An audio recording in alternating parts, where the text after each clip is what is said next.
이제 조금 있다가 술을 먹으러 가야 되는데 뭔가 시장이 심상치가 않아요. 무슨 놈의 사이드카가 옆집 댕댕이도 아니고 툭 하면 그냥 팡팡 터지죠. 서킷 브레이커도 일상인 마당에 뭐. 그래도 지금 점심시간이 약간 지난 장 후반에는 어떻게 될지는 모르겠는데 그래도 추가 폭락은 없이 조정은 좀 여기까지만 가기를 살짝 기원해 볼게요. 그래야 저도 이따 편하게 술을 마시죠. 이따 밤에 이 영상이 올라갈 때쯤이면 아마 들큰하게 취해 있을 거예요. 그렇기 때문에 더 이상 빠지는 건 곤란하다. 지금 상황을 한 줄로 표현하자면은 몇 달 전에 큰 상승 이후에 지금 가격을 다시 조정하는 그 과정에서 몇 달 전과는 다르게 외국인이 주도권을 가지고 시장의 적정 가격을 찾고 있는 그런 구간인 거예요, 지금. 그러니까 요즘 AI 주식을 보면은 자꾸 이상한 생각이 들죠. 몇 달 전만 하더라도 실적에 따라서 그렇게 잘 올라갔는데 분명히 지금도 역사상 가장 잘 되고 있어요. 간밤에 있었던 팔란티어는 매출이 또 폭발했죠. 아니 전날에도 AMD 데이터 센터 매출이 1년 만에 2배 넘게 뛰었고 그리고 새벽에 WDC, 샌디스크, 저장 장치 회사들도 2030년, 2031년까지 그 물량까지 이미 미리 계약을 논의하고 있어요, 지금. 그러니까 산업만 보면은 솔직히 이보다 더 좋을 순 없다. 그런데 시장은 뭐 전혀 다른 반응을 하고 있죠, 지금. 어떤 회사는 실적을 전부 이기고도 하루 만에 10% 넘게 빠지고 반대로 어떤 회사는 같은 시기에 30%씩 폭등하고 그러다 보니까 계속 마음속에 스멀스멀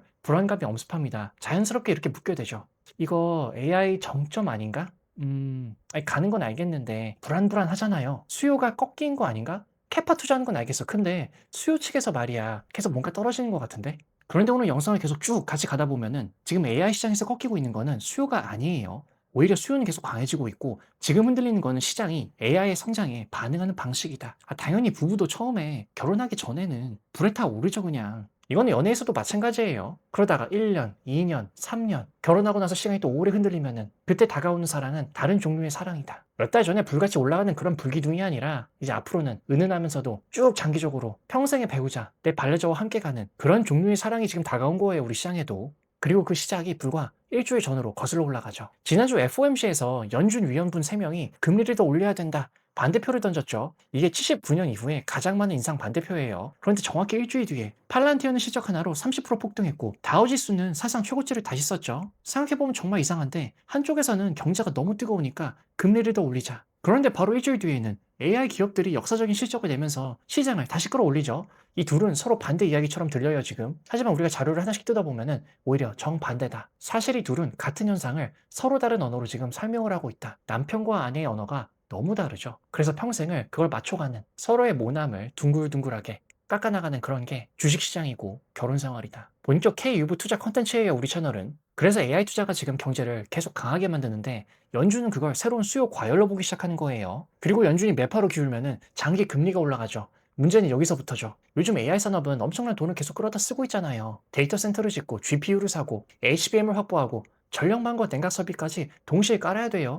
이 모든 투자는 대부분 금융을 통해 들어가죠. 그런데 금리가 올라가면은 그 돈의 가격도 같이 올라가죠. 쉽게 말하면은 AI가 너무 잘 돼서 AI가 자기 금리를 올리고 있는 상황인 거예요, 지금. 역설적이죠. 그래서 이걸 하나씩 풀어보면은 왜 연준 AI를 물가 변수로 보기 시작했는지, 왜 실적을 잘 내고도 주가는 빠지는 회사들이 생기는 건지, 왜 지금 AI 시장이 예전보다 훨씬 복잡해졌는지, 그리고 마지막엔 우리가 지금 이 AI를 계속 들고 가야 되는지 말아야 되는지, 아니면 AI 체인 안에서 자리를 옮겨야 되는 건지. 자, 그래서 팩트부터 보자고요. 지난주 FOMC 결과를 보면은 기준 금리는 예상대로 3.5에서 3.75%, 5번 연속 동결이 됐죠. 여기까지는 시장도 크게 놀라진 않았다. 그런데 진짜 중요한 건 따로 있죠. 클리블랜드 연인의 베스 헤맥, 미니애폴리스 연은의 닐 카시카리, 댈러스 연은의 로리 로건, 세 분이 동시에 동결이 아니라 인상을 해야 된다. 반대표를 던졌어요. 시장이 바로 반응했죠. 30년물 미국 국채금리가 거의 19년 만에 최고 수준까지 올라가요. 그런데 여기서 재밌는 게 카시카리의 논리를 읽다 보면은 재밌는 포인트가 하나 있다. 이분은 최근 물가가 오른 이유를 이렇게 설명을 해요. 팬데믹, 전쟁, 무역 분쟁, 중동, 즉 에너지와 물류 같은 공급 충격 때문이다. 여기까지는 이해가 되죠. 그런데 잠깐 생각을 해보면은 금리 인상이 공급을 늘리는 도구인가? 아니죠. 금리는 소비를 줄이는 도구예요. 사람들이 돈을 덜 쓰게 만들고 기업들이 투자를 줄이게 만드는 정책이죠. 기름이 부족해서 가격이 오르는데 소비자 지갑부터 닫아버리면 어떻게 되나? 공급은 그대로 부족한데 경제만 더 약해지는 거다. 이게 우리가 경제 채널이나 방송에서 흔히 듣는 가장 무서운 스태그플레이션이죠. 그래서 처음엔 이해가 안 됐던 게 카시카리는 왜 굳이 금리를 더 올리려고 하는 건가? 그런데 최근 발언들을 다시 보면은 새로운 변수가 하나 등장했죠. 바로 AI 데이터 센터. 여기서 이야기가 완전히 달라지죠. 지금 한쪽에서는 중동 문제 때문에 에너지 공급이 흔들리고 있어요. 그런데 동시에 다른 한쪽에서는 AI 데이터 센터가 전력을 가져가죠. GPU를 가져가고 HBM을 가져가고 냉각 설비를 가져가고 토지를 가져가죠. 전문 인력을 가져가요. 쉽게 말하면 공급은 원래도 부족한데 AI가 거대한 진공청소기처럼 필요한 자원을 계속 빨아들이고 있는 거다. 즉 카시칼이 이분이 보기에는 공급 문제 위에 AI가 새로운 수요 압력까지 지금 얹고 있다. 지금 첫째도 힘들게 키우는데 갑자기 집안에 둘째까지 태어나려고 하는 거예요. 여기서 굉장히 중요한 관점 하나가 나오죠. 그래서 우리는 AI를 주식시장 테마로 보죠. 엔비디아, 팔란티어, AMD, 하이닉스 이런 종목들인데, 그런데 연준이 이제 AI를 그렇게 보지 않습니다. 연준은 AI를 물가를 움직이고 금리를 움직이고 경제 전체를 흔드는 거대한 매크로 변수로 보기 시작했어요.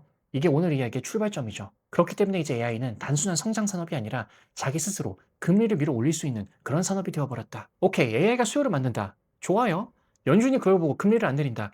뭐 그럴 수도 있지. 그런데 그게 AI 기업이랑 무슨 상관이냐? 바로 여기서 하나의 순환이 만들어지죠. 생각보다 단순한 게 먼저 AI 투자가 시작이 돼요. 데이터 센터를 짓죠. GPU를 사요. HBM을 확보하죠. 전력망도 깔고 냉각 설비도 설치하고. 그러면 당연히 관련 기업들의 매출이 늘어나죠. 주가도 올라갔죠. 몇 달 전 우리가 행복했던 그 순간들이에요. 그럼 시장에서는 AI가 경제를 이끈다. 기대가 훨씬 더 커지죠. 기업들이 투자를 더해요. 최근에 아마존, 마이크로소프트, 메타, 빅테크들의 캐펙스 투자가 미쳤잖아요. 구글도 그렇고. 경제가 더 강해지죠. 그런데 경제가 너무 강해지면은 연준은 이렇게 생각을 하죠. 이 정도면 금리를 굳이 내릴 이유가 없는데, 오히려 반대로 AI 투자가 물가를 자극하는 새로운 수요라고 보기 시작했다. 그러면 어떻게 돼요? 장기 금리가 올라가죠. 미국제 30년물 때문에 요즘 시장이 들썩들썩했잖아요. 여기서 대부분 우리가 금리가 오르면은 할인율이 올라가니까 성장주가 힘들다, 이렇게 생각을 해요. 맞아요. 그런데 이번에 자료를 보면 우리가 한 단계 더 들어갈 수가 있다. 요즘 AI 투자는 현금만으로 돌아가지가 않죠. 예를 하나 들어보면은 구글이 엔트로피, 클로드에 투자를 하면서 특수 목적법인 SPV 구조를 활용했죠. 스페이스X에는 130억 달러가 넘는 특수 관계자 부채가 잡혀 있어요. AMD도 이번 실적을 보면은 데이터 센터 매출은 엄청나게 늘었는데 아직 돈을 받지 못한 외상 매출, 즉 매출 채권이 한 분기 만에 12억 달러 넘게 증가를 했다. 겉모습은 전부 다르죠. 하지만 공통점이 하나 있죠. 모두 금융을 사용하고 있다. 누군가는 돈을 빌리고 누군가는 외상을 깔고 누군가는 SPV를 만들고 누군가는 회사채를 발행하죠. 즉 AI 산업은 생각보다 훨씬 금융에 기대고 있다. 그런데 금리가 올라가면 어떻게 될까? 단순히 주가 개선식만 바뀌는 게 아니에요. SPV 이자가 올라가죠. 회사채 이자가 올라가요. 리스료가 올라가죠. 차환 비용이 올라갑니다. 즉 AI 투자가 잘 돼서 경제는 뜨거워졌는데 그 뜨거워진 경제 때문에 금리가 올라가고 그 금리가 다시 AI 투자 비용을 밀어 올리는 거예요. 결국에는 AI가 자기 발등을 찍기 시작했다. 이게 무슨 소리야? 너무 아이러니하죠. 바닷물을 계속 마신 듯한 이 느낌. 이 구조가 이번 영상에서 가장 중요한 첫 번째 이야기죠. 그런데도 흥미로운 거는 지금부터예요. 이번 실적 시즌에서 이상한 장면을 3번 볼 수 있었는데, 처음엔 우연이라고 생각했는데 두 번째도 우연일 수 있는데, 그런데 세 번째까지 나오니까 이거는 구조가 지금 바뀌고 있다는 확신이 들 수밖에 없죠. 첫 번째는 AMD였죠. 우리가 어제 AMD 실적을 뜯어보면서 이상한 숫자 하나가 있었죠. 순이익 가운데 약 20%가 반도체를 팔아서 번 돈이 아니에요. 회사가 들고 있던 장기 투자 자산에 그 가치가 올라가면서 생긴 평가 이익이었다. 이 회사만 그랬던 게 아니죠. 자, 최신 순으로 이번엔 팔란티어예요. 팔란티어의 이번 EPS는 41센트. 그런데 그 가운데 3센트가 소프트웨어를 더 잘 팔아서 번 돈이 아니에요.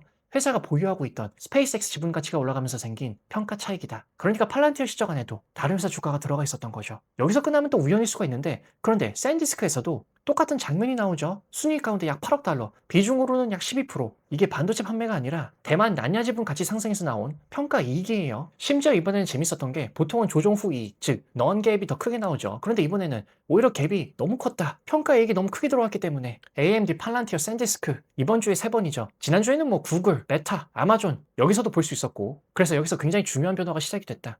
예전에는 회사가 잘 팔면은 실적이 좋아졌죠. 그런데 이제는 회사가 다른 AI 기업 지분을 들고 있고 그 회사 주가가 오르면은 내 실적도 좋아진다.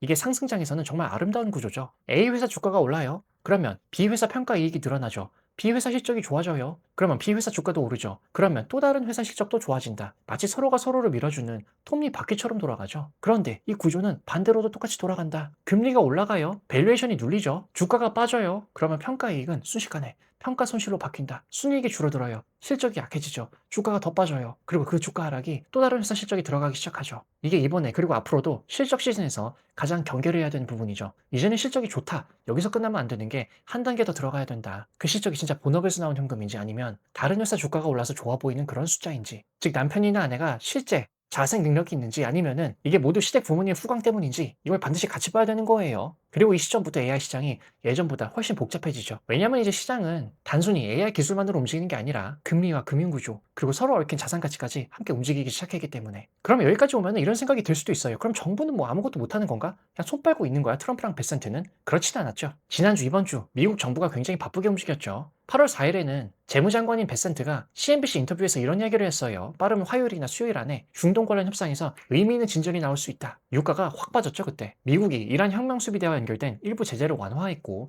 오만을 중심으로 선박 통과 문제도 조율하기 시작했다. 물론 협상은 끝난 게 아니죠. 계속 왔다리 갔다리 하고 있죠. 영원히 그렇게 갈 것 같아요. 이란도 완전히 안전하다고 말할 단계는 아니다. 선을 그었죠. 여기서 베센트가 왜 이렇게까지 유가를 신경 쓰느냐? 중요하죠. 유가가 오르면 물가가 오르죠. 물가가 오르면 연준은 금리를 내리기가 어렵죠. 그리고 금리가 높게 유지되면 결국 AI 데이터 센터를 짓는 비용도 같이 올라가죠. 즉 정부 입장에서도 AI 투자가 멈추는 것은 절대 원하지 않는다. 지금 미국 경제를 보면은 AI는 더 이상 하나의 산업이 아니죠. 경제 성장 자체를 끌고 가는 정말 큰 축이다. 비주거 투자의 성장 기여율도 불과 1, 2년 사이에 거의 2배 가까이 올랐어요. 데이터 센터 하나 짓는 문제가 아니라 미국 경제 전체가 지금 AI 설비 투자에 너무나 의존을 하기 시작했다. 그러니까 어떻게든 유가를 낮추고 공급 충격을 줄이려고 하는 거죠. 그런데 여기서 아주 중요한 한계가 있어요. 트럼프와 베센트는 공급 문제는 어느 정도 건드릴 수 있죠.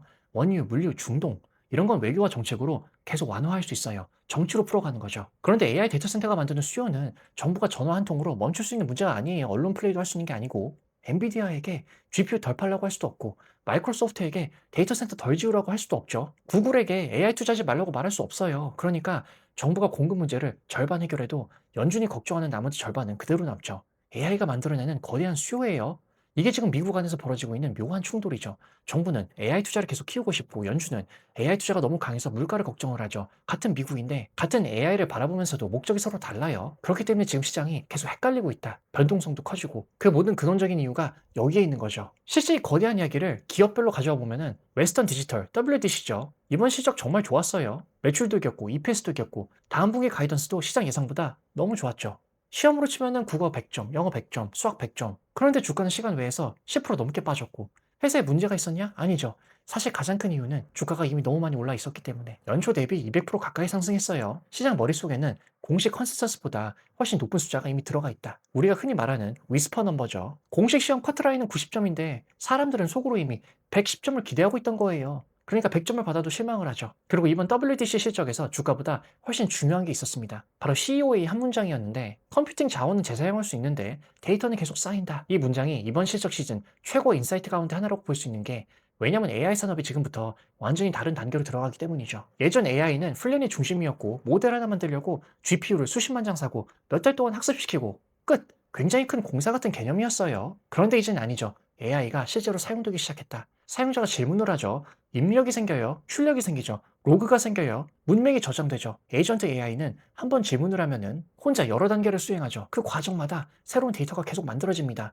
여기에 자율주행이 붙죠. 로봇이 붙어요. 휴머노이드가 춤추고 무술하고 뛰어다니고 덤블링하고 그러면 현실 세계 영상이 들어오죠. 센서 데이터가 들어옵니다. 심지어 학습 데이터를 만들기 위해서 합성 데이터까지 계속 생성을 해요. 즉 예전에는 AI가 한번 큰 공사를 하는 산업이었다면 이제는 공사가 끝난 뒤에도 매일매일 기록이 쌓이는 그러한 산업으로 바뀌고 있다. 그리고 그런 데이터는 어딘가 저장을 해야 되죠. 여기서 WDC가 아주 중요한 숫자를 하나 공개를 해요. 현재 하이퍼스케일 데이터 센터에 저장된 데이터의 약 80% 여전히 HDD다. 하드디스크 드라이브, 구시대의 산물. 많은 분들이 AI 시대면은 전부 SSD인 줄 알죠. 샌디스크. 물론 자주 쓰는 데이터는 SSD가 맞아요. 하지만 엄청나게 많은 데이터를 오랫동안 싸게 보관하는 것은 아직도 HDD가 훨씬 유리하다. 이게 굉장히 중요한 이유가 있죠.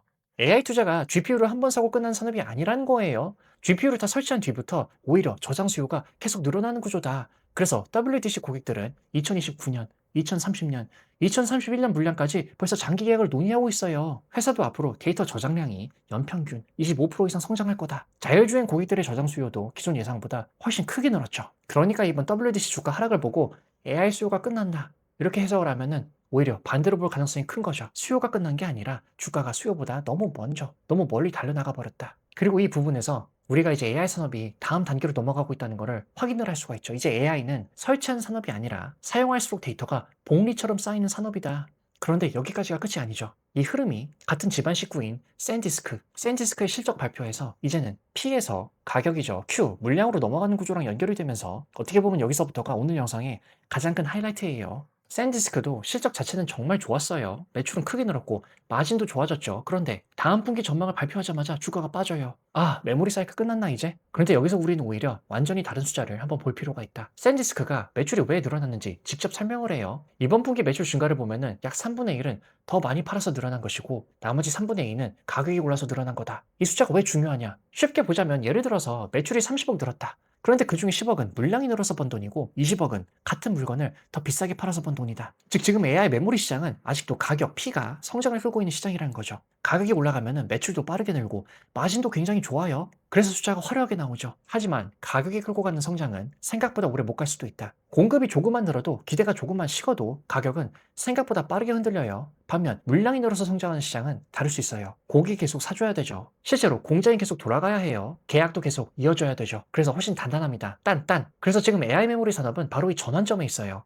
가격이 끄던 시장에서 이제 물량이 끄는 시장으로 넘어가는 시기. 이걸 샌디스크도 행동으로 보여주죠. 회사가 앞으로는 장기 공급 계약 비중을 계속 늘리겠다고 발표를 해요. 내년에는 절반, 그 다음 해에는 약 3분의 2. 장기 계약으로 다 묶겠다는 거예요. 왜 그럴까? 이제는 가격만 믿고 사업하기보다는 물량을 먼저 확보하는 단계로 넘어가기 때문에 가격이 흔들릴 수는 있어요. 하지만 물량이 계약으로 묶이면은 현금 흐름은 훨씬 안정화되죠. 즉 메모리 회사들도 사이클이 바뀌는 걸 알고 있는 거예요, 이제.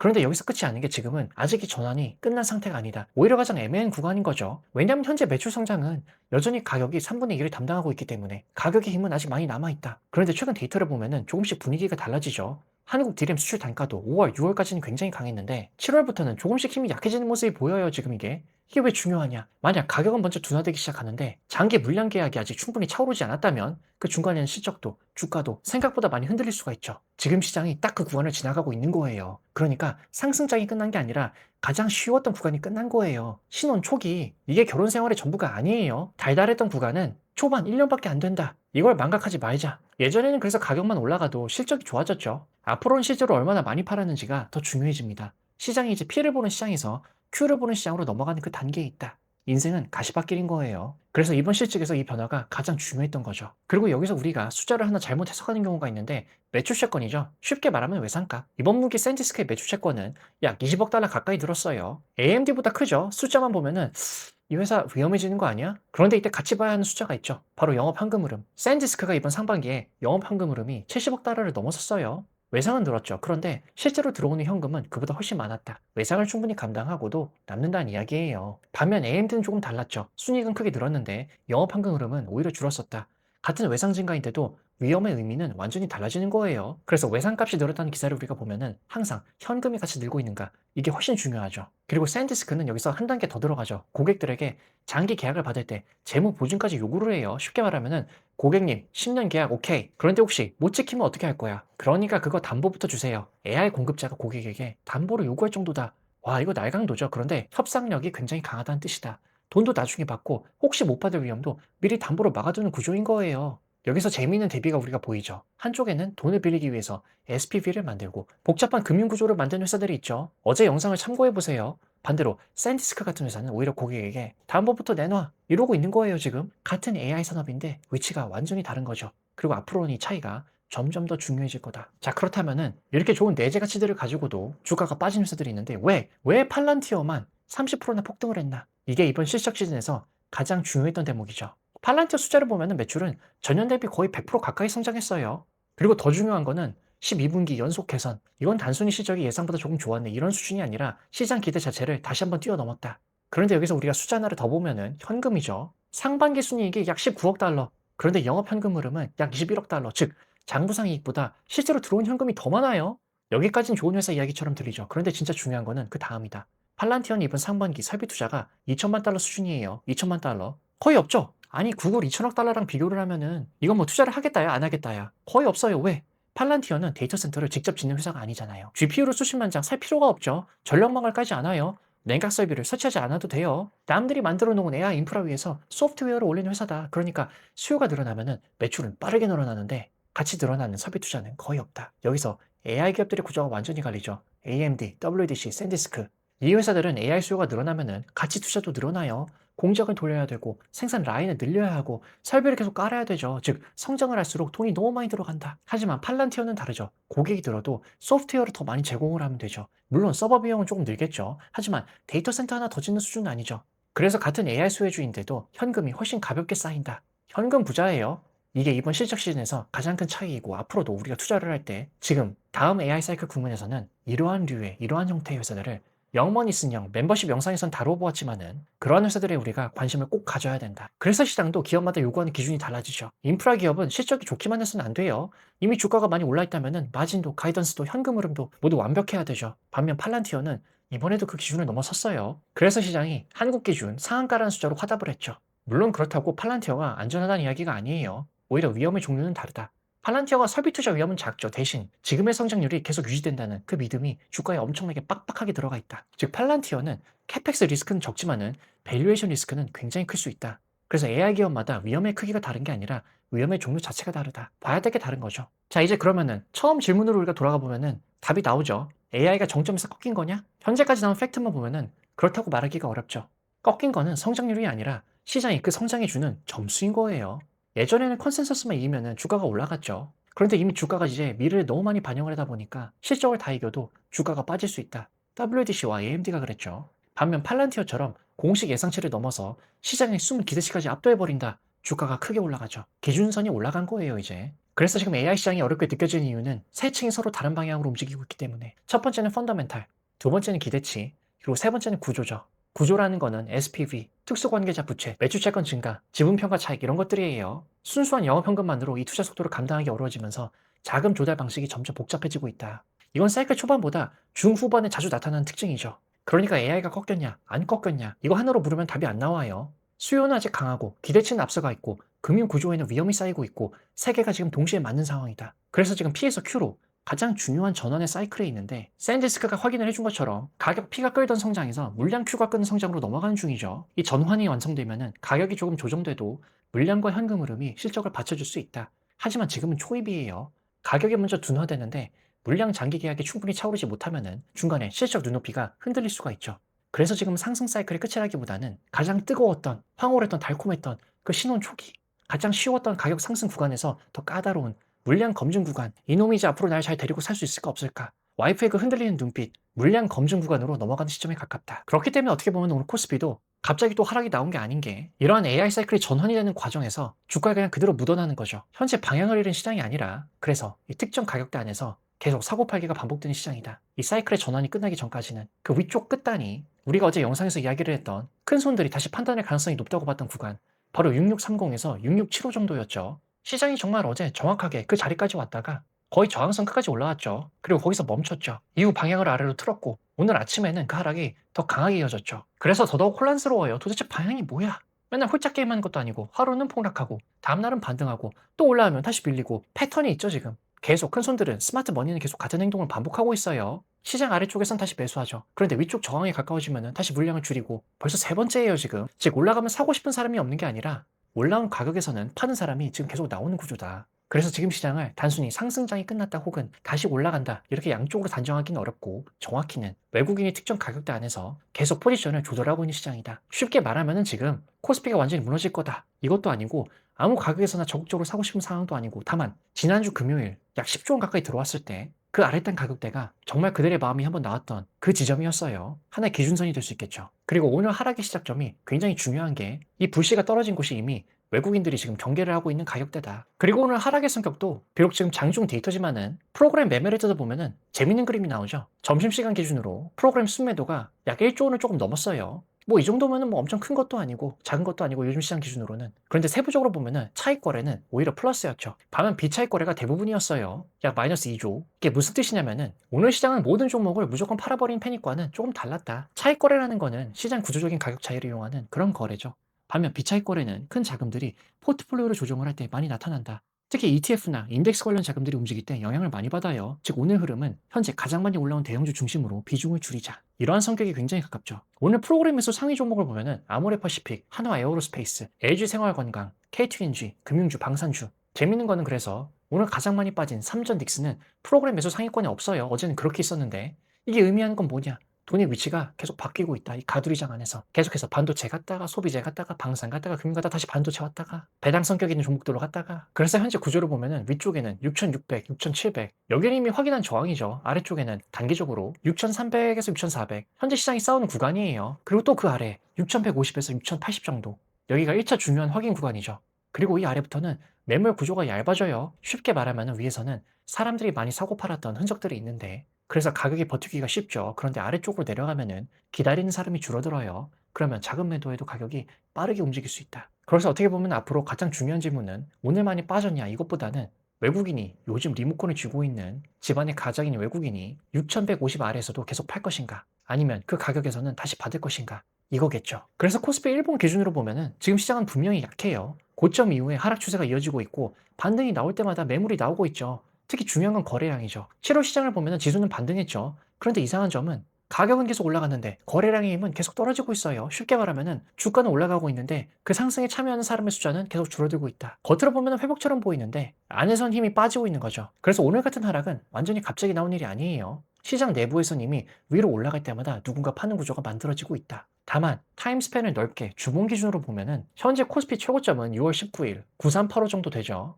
그리고 오늘 장중 저점 기준으로 보면은 6238 고점 대비 약 마이너스 33% 숫자만 보면은 굉장히 큰 조정 같은데 그런데 시작점을 어디에 두느냐 코스피 저점은 2284였어요. 2284 현재 지수는 여전히 그 저점 대비 약 2.7배 수준이죠. 즉 지난 1년 넘는 상승 흐름 전체를 보면은 이번 하락은 큰 상승 추세 안에서 발생한 깊은 조정이라고 볼 수 있는 거죠. 그래서 두 가지 이야기가 동시에 맞아요. 일봉으로 보면은 지금 시장은 약하다. 주봉으로 보면은 아직 장기 상승 흐름이 완전히 깨졌다고 단정하기는 어렵다. 그래서 단기적으로 필요한 건 앞으로 딱 세 가지. 첫 번째가 6630에서 6675. 여기는 이미 확인했죠. 이 자리에서 외국인이 팔았어요. 두 번째는 6300에서 6400. 현재 시장이 싸우는 자리. 여기서 버티느냐 아니면 아래로 밀리느냐. 세 번째는 6150에서 6080. 진짜 중요한 확인 구간이죠. 여기서 외국인이 다시 받는지 아니면 계속 물량을 줄여나가는지. 그래서 지금은 큰 상승 이후의 가격을 다시 조정하는 그 과정에서 큰 손들이 스마트머니가 주도권을 가지고 시장의 적정 가격을 찾아가고 있는 그런 구간이다. 시장은 항상 우리들이 생각하는 것보다 때로는 빠르게, 때로는 느리게 움직이죠. 좋은 기업이 있다고 바로 올라가지 않아요. 좋은 산업이라고 매일 상승하지 않죠. 반대로 하루 크게 빠졌다고 모든 이야기가 끝나는 게 아니다. 오늘 주고 항상 이야기했죠, 그 이야기를. 결국 중요한 거는 가격과 기대가 얼마나 벌어져 있었는가. 결혼 생활도 남편과 아내가 서로가 생각하는 기대치가 다를 텐데 그 간극을 좁혀 나가는 그러한 멋진 융합이다. 자, 영상이 도움이 되셨다면 구독, 좋아요, 하이프, 그리고 입소문을 내주시면 돼요.